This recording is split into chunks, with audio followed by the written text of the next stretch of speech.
అటవీ శాఖ మంత్రి పవన్ కళ్యాణ్ యాక్షన్ లోకి దిగారు. గత 5 ఏళ్లలో వైసీపీ సర్కార్ ఏనాడు పట్టించుకోని విషయాల మీద ఆయన దృష్టి పెట్టారు. చిత్తూరు, శ్రీకాకుళం జిల్లాల్లో ఏనుగులు పంట పొలాలను నాశనం చేయటమే కాకుండా చాలా మంది రైతులను కూడా పొట్టను పెట్టుకున్నాయి. ఈ సమస్యకు చెక్ పెట్టేందుకు చొరవ తీసుకుని పవన్ కర్ణాటక వెళ్లటం మీద అభినందనలు వెల్లువెత్తుతున్నాయి. ఏనుగుల సమస్యతో పాటు ఎర్రచందనం స్మగ్లర్లకు కూడా చెక్ పెట్టేందుకు కర్ణాటక సీఎంతోనూ అటవీ శాఖ మంత్రితోనూ భేటీ అయిన జనసేనాని యాక్షన్ పార్ట్ మొదలు పెట్టేశారని అంటున్నారు.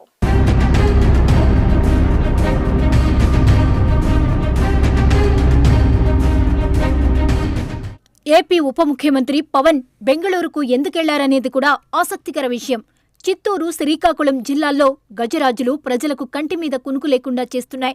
ఉమ్మడి చిత్తూరు జిల్లాలోని కౌండిన్య అభయారణ్యంతో పాటు శేషాచలం అడవుల్లో ఏనుగుల సంచారం ఎక్కువ. కర్ణాటకలోని అటవీ ప్రాంతాల్లో నివాసముంటున్న వారు ఏనుగులను తరుముతుండటంతో అవి చిత్తూరు జిల్లాలోకి వచ్చేస్తున్నాయి. ఏనుగులు మందగా వచ్చి పొలాలను ధ్వంసం చేయడమే కాకుండా రైతులపైన దాడి చేస్తున్నాయి. ఇప్పటికే చాలా మంది రైతులు మృత్యువాత పడ్డారు.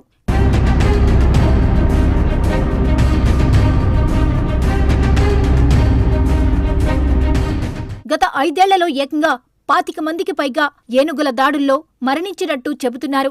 అలానే దాదాపు 15 ఏనుగులు కూడా చనిపోయాయి. విద్యుత్ షాకుతో కొన్ని ఏనుగులు చనిపోగా రోడ్డు దాటుతుండగా వాహనాలు ఢీకొని మరికొన్ని చనిపోయాయి. వైసీపీ హయాంలో జిల్లాకు చెందిన పెద్దిరెడ్డి రామచంద్రారెడ్డి ఏ రోజు ఏనుగుల సమస్యను సమీక్షించలేదని ఆరోపణలున్నాయి. బాధితుల ఫిర్యాదును కూడా పట్టించుకోలేదంటున్నారు. కూటమి ప్రభుత్వం అధికారంలోకి వచ్చిన తరువాత అటవీ శాఖ మంత్రిగా ఉన్న పవన్ యాక్షన్లోకి దిగటం పట్ల హర్షం వ్యక్తం చేస్తున్నారు.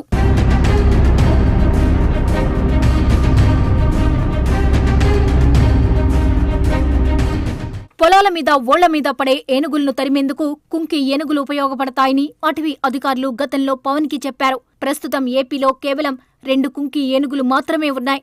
కర్ణాటకలో కుంకి ఏనుగులు ఉంటాయని అధికారులు చెప్పగా స్వయంగా తానే వెళ్లి కర్ణాటక ప్రభుత్వాన్ని కోరతానన్నారు పవన్ కళ్యాణ్.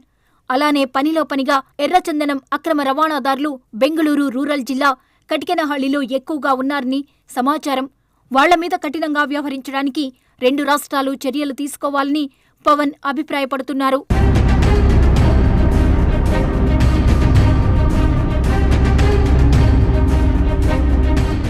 ఈ క్రమంలోనే పవన్ కళ్యాణ్ కర్ణాటక పర్యటనకు వెళ్లారు.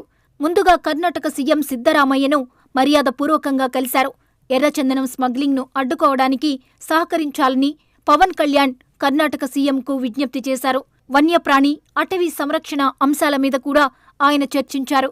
ఆ తర్వాత కర్ణాటక నుంచి 6 కుంకి ఏనుగులను ఏపీకి ఇవ్వాలని కర్ణాటక అటవీ శాఖ మంత్రి ఈశ్వర్ను కోరారు.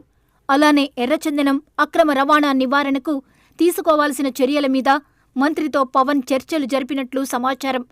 ఎర్రచందనం స్మగ్లింగ్ కట్టడికి ఉమ్మడిగా కృషి చేయాలని కర్ణాటక అటవీ శాఖ మంత్రికి ప్రతిపాదించారు.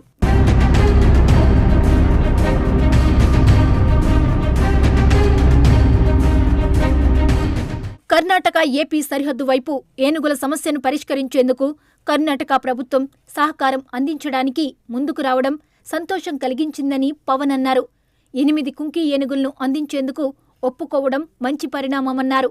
అలాగే సమావేశంలో 7 అంశాలపై చర్చ జరిగిందని వెల్లడించారు. ఎర్రచందనం అక్రమ రవాణా మీద 2 రాష్ట్ర ప్రభుత్వాలు తగిన విధంగా చర్చించి నిర్ణయం తీసుకుంటామన్నారు. వన్యప్రాణులను ఇష్టానుసారం వేటాడి స్మగ్లింగ్ చేసేవారి పట్ల కఠినంగా ఉంటామని హెచ్చరించారు. ఎకో టూరిజం అభివృద్ధి విషయంలో కూడా ఉమ్మడిగా కార్యాచరణ రూపొందించుకోవాలని నిర్ణయించామన్నారు పవన్.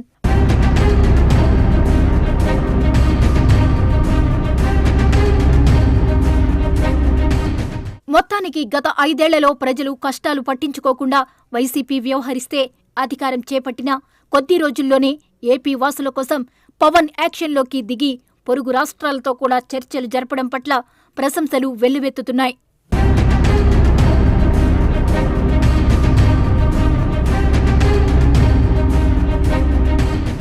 ఇది వాళ్ళ ఇన్సైడ్ స్టోరీ. మరో ఎపిసోడ్తో మళ్ళీ కలుద్దాం.